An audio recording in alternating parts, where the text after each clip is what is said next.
Today we're going to be doing a deep dive into the group Steely Dan. A deep dive, meaning I went through every single one of their studio albums, listened to every track, and I'm going to give my take on them. Before doing this deep dive, I didn't really know anything about Steely Dan. I knew who they were, I knew a couple songs by them, the handful like the big radio hits. I wouldn't consider myself a fan of them, so this, in a sense, was a really fresh first impression listen for me. Some interesting things I learned about the band. The band consists primarily of two members, Donald Fagen and Walter Becker, the two most handsome men in rock and roll. Fagen and Becker named the group Steely Dan after a steam-powered dildo mentioned in the William S. Burroughs novel Naked Lunch. So, there's that. They're known for being studio perfectionists and going through so many waves of different session musicians to try and achieve the exact sound they were looking for in their heads. A 5 out of 5 means I loved it. It got me rocking out, I was singing along on the first listen, and it really connected to me. A 4 out of 5 means that it was good, just some aspect of the song didn't connect with me. Maybe I didn't like the singing, but a guitar solo was really good, and that got me into the song. 3 out of 5 means objectively I think it's a fine song, it's just more than one aspect of it didn't connect with me. 2 out of 5 means, it's fine. It came and went, wasn't memorable for me. And a 1 out of 5 means the song actively annoyed me while I was listening to it. Just something made me roll my eyes or want to barf, and I just wanted the song to end. I'm reviewing these based off instinct. I don't want to intellectualize or overthink about these songs. I'm not going to go into the harmonic complexity or how this fits into a greater musical landscape. I don't care about that stuff. I'm just talking about whether or not these connected with me. So their first album, Cant Buy A Thrill. I would give this album a 4 out of 5. I thought it was very good. It was a solid classic rock album. This is not the later Steely Dan that they're known for. I think the sound that they're known for was developed later in their career towards the end of their discography. It was a solid classic rock album. Good guitar playing, good beats, catchy hooks. It had two big radio hits that I knew, Do It Again and Reelin in the Years. Reelin in the Years had a really cool guitar solo on it. This was their least jazzy album, which is probably why I liked it. I'm not that big into jazz. It's one of those albums you can just put on and let the whole thing play. There wasn't really a dud on this, which was cool. All right, moving on. Countdown to Ecstasy. 5 out of 5. I love this album. This album was great. Again, it wasn't too jazzy for them. It was a much more rocking album, and it started great. The first track called Barabajagul or Bagul or Badaveda or Bodhisattva. That song was nuts. I love that. That was such energy from that song. That was great. The song Your Gold Teeth was pretty good. It was nice to hear something up-tempo from these guys. Countdown to Ecstasy was the most fun listen-through for me as I went through these. Lots of great guitar playing, especially in the opening track and throughout. The beats were good. The hooks were good. This album was, I would buy this one.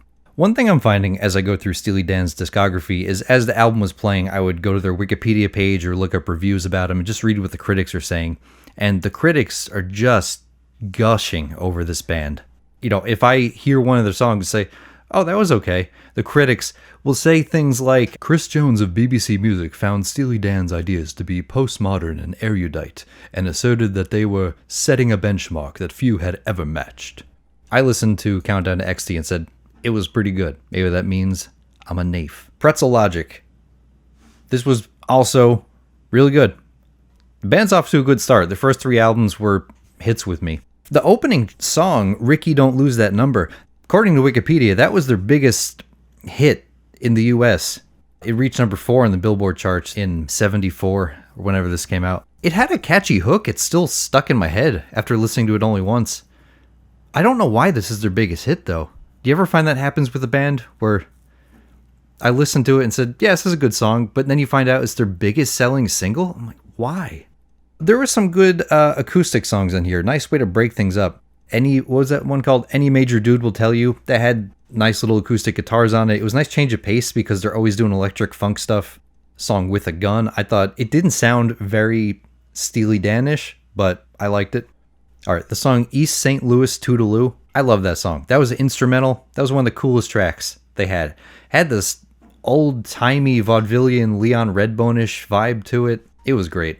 Pretzel Logic, overall, I would give a 4 out of 5. Yeah, this was another solid classic rock album where you can just put it on and let the whole thing play. It had a very consistent feel, which is always a plus. All right, gonna start to get into some hot takes with this band here. So, Katie lied. I wasn't crazy about this album, and I can't tell you why. It felt like there wasn't much special to it. I know some fans like it. The biggest track on this album for me was the opener, Black Friday. That song was great. I've heard that one on the radio before.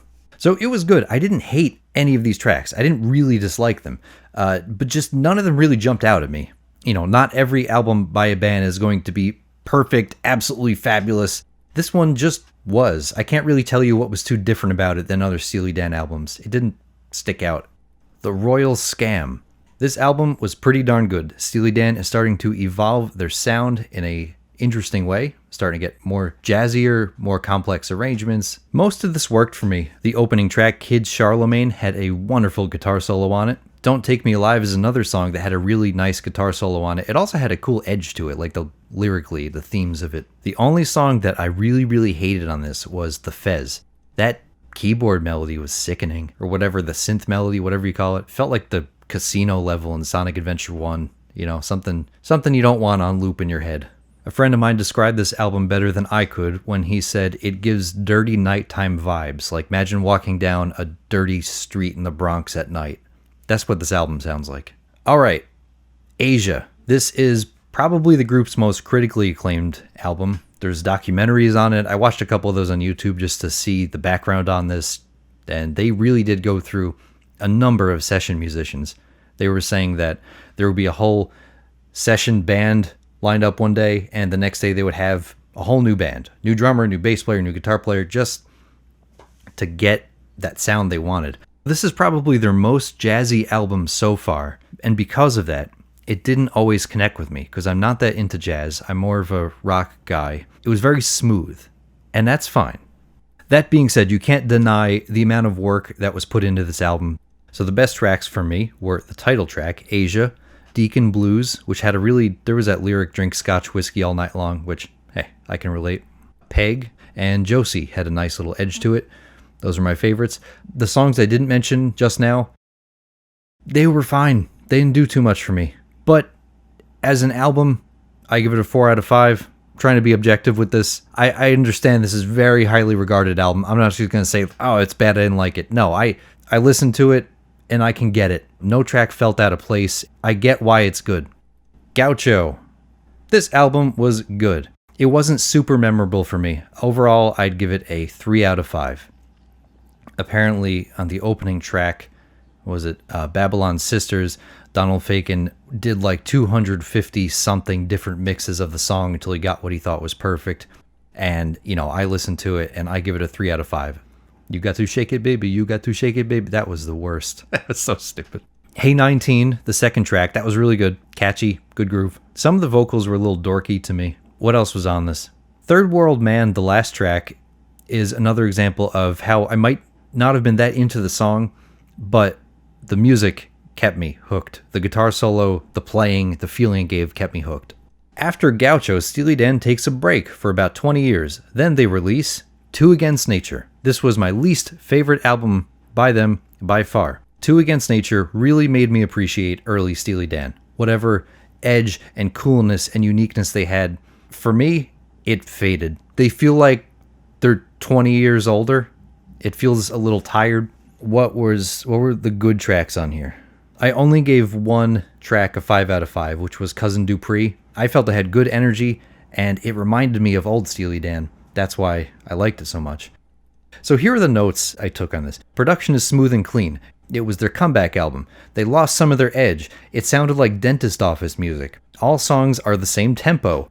I wasn't crazy about this album. For me, it brought to mind images of aging jazz hipsters. You know, those people who wear those hats. And it sounds like something you'd put on when your wealthy clients from Princeton come over. Considering that, if you're interested, in the description, I'm going to leave a link to a review of this album from the music site Pitchfork, that hipster pile of garbage. They were so mean to this album. I mean, I wasn't crazy about it, but they just went on for paragraphs, not just making fun of it, but the musicians and anybody who might enjoy something about this. They're just cruel. Don't read it, except you should go read it, because you want to see how far humanity can sink. Alright, their last album, Everything Must Go. This album was better than To Against Nature. I still prefer the older period Steely Dan, but this was not bad. It really wasn't. there was some merit to this. I liked the opening track. That was good. It had a good message to it. I liked the things I missed the most. I liked the fact that I got it on the first listen. The song Godwhacker was pretty cool. It was the most rocking track. It had a good hook to it. That was every Steely Dan album. One thing I'll give this band a lot of credit for is that even if I wasn't too crazy about the song, I can at least really appreciate the playing, the instrumentation, the compositions. These guys are good at creating a groove and a feeling. I can at least listen to this and appreciate that you're listening to people who are really good at what they're doing, or at least have assembled some of the best session musicians who are the best in the world at what they do. So, here we go. Albums ranked. This might get me some hate, but let's have fun. Number 1, Countdown to Ecstasy. 2, Pretzel Logic. 3, Cant Buy A Thrill. 4, Asia. 5, The Royal Scam. 6, Gaucho. 7, Katie Lied. 8, Everything Must Go. And 9, Two Against Nature. Do you agree with this list? I don't think most fans do. I looked up a couple other lists by fans and critics, and they don't really agree with my assessment. But like I said, this was my very first impression listening through. I did enjoy a number of these albums and songs enough to go back and check them out again. And maybe my rankings will change in the future, depending on that. Thank you for watching, everybody. My first deep dive video. I hope you enjoyed it. Let me know in the comments if you'd like me to do another deep dive on a different artist. I'll check out their whole discography and tell you what I think about it. That's it. Bye.